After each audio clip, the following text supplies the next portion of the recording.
So anyway, we're at part 2 of Matthew 17, and to continue on, you can always turn back. But don't use that as an excuse to not turn back today. Scripture says that today is the day of salvation. Today, if you hear his voice, don't harden your hearts against him. Because we can't guarantee our next breath. We don't know when he's coming back. And we don't want to play Russian roulette with eternity. We don't want to stand before God and have him look down on us and say, what did you do? You had my word, you had my truth, you felt that freedom from your sin, and you just kind of let it go away, and you went back to choose the world and its fleshly desires.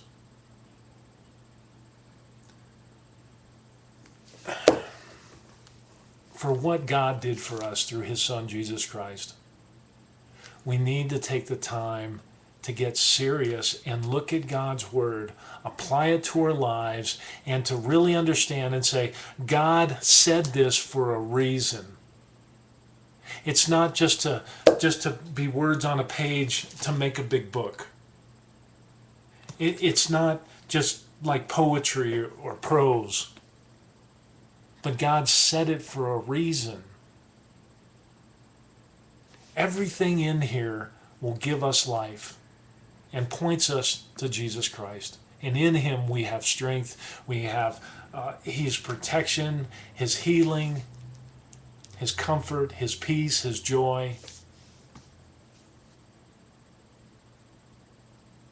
And nothing compares to that.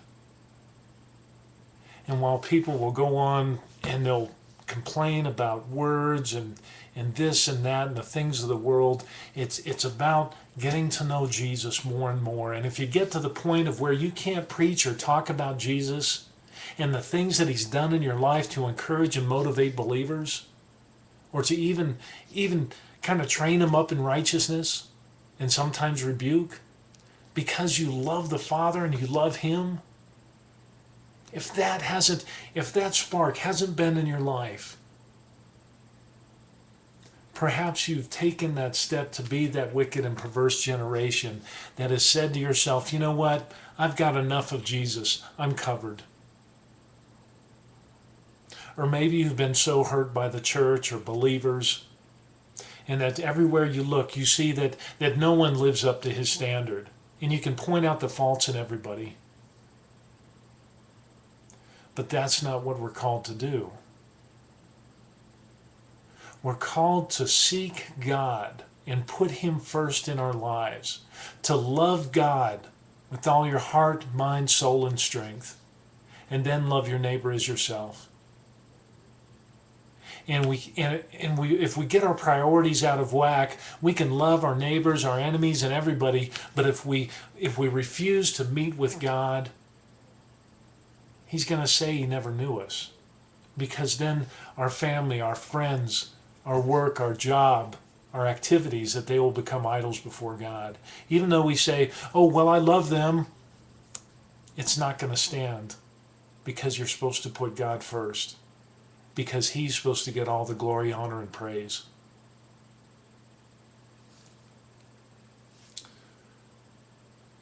The disciples asked, why couldn't we drive it out? And Jesus said, because you had so little faith.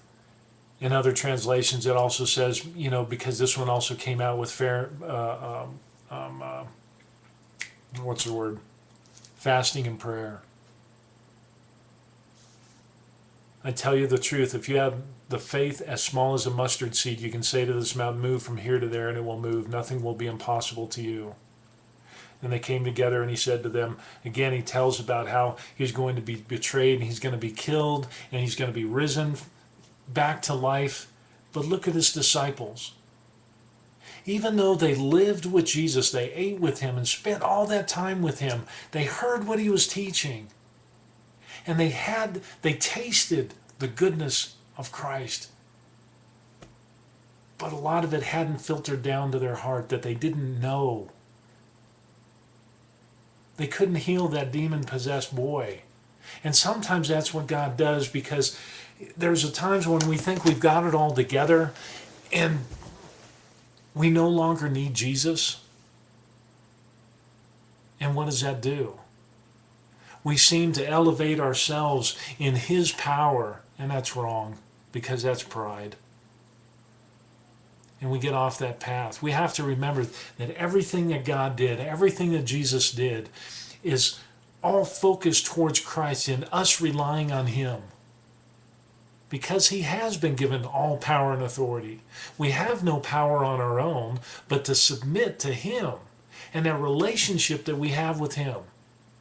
I was in the military, and you're in the infantry, and there's times when you've got like a 75-pound ruck on your back, you've got your battle gear, your weapons, ammo, and you're running down that path to get to where you need to go because you're in the battle. And then you trip and you stumble and you fall. And then the commander comes up and he reaches down and he grabs you and he says, "Come on, let's go." And you make it to your objective. And you never would have made it without that commander reaching down for you and pulling you up out of the mud. That's what Jesus is. He's our commander. And there's times when he disciplines us, but there's times when His love is there, and there's times that his protection, well, it's 100%. That there's no way that the enemy can get to us, but we have to stay with Him.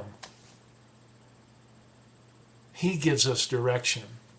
We present all our requests to God because He's the one that has all the intelligence reports. He has the one who knows the battle plan. He knows what's going on, and He just says, "Follow me."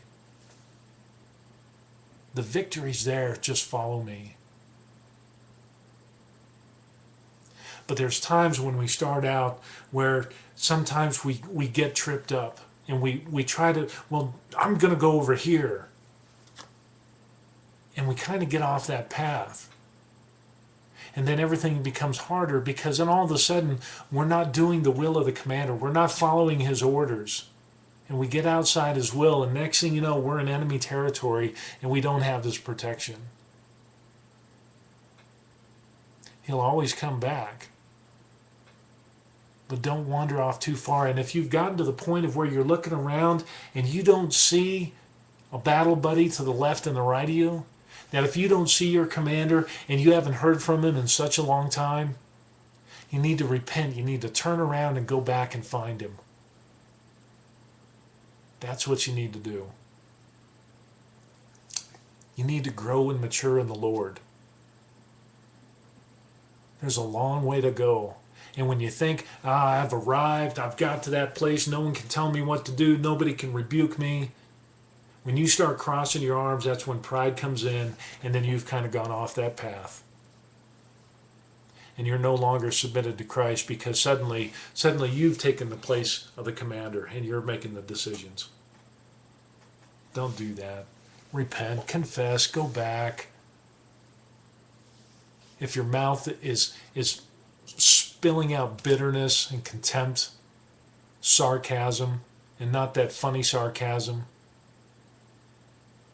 if you're treating your family bad, if the people at work, your attitude is just in the dumps. You hate going to church, you hate seeking God, you'd rather do something else. Get on your knees, return to your first love. Go back to Him.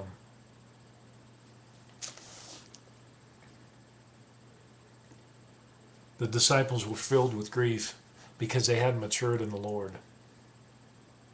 They had it here, but it wasn't here. And they still needed to die to self, and they still needed to follow Christ as the example, to pick up their cross and follow Him, just as we need to do today. That's what it's about. It's no offense to the young, but if you're young and you're not moving forward, you need to pick up your cross and go. You need to follow the commander. Get back in His graces. I think that's about it for today. It's not too much about John 17. Didn't even talk about the temple tax, but take care. God bless. Peace.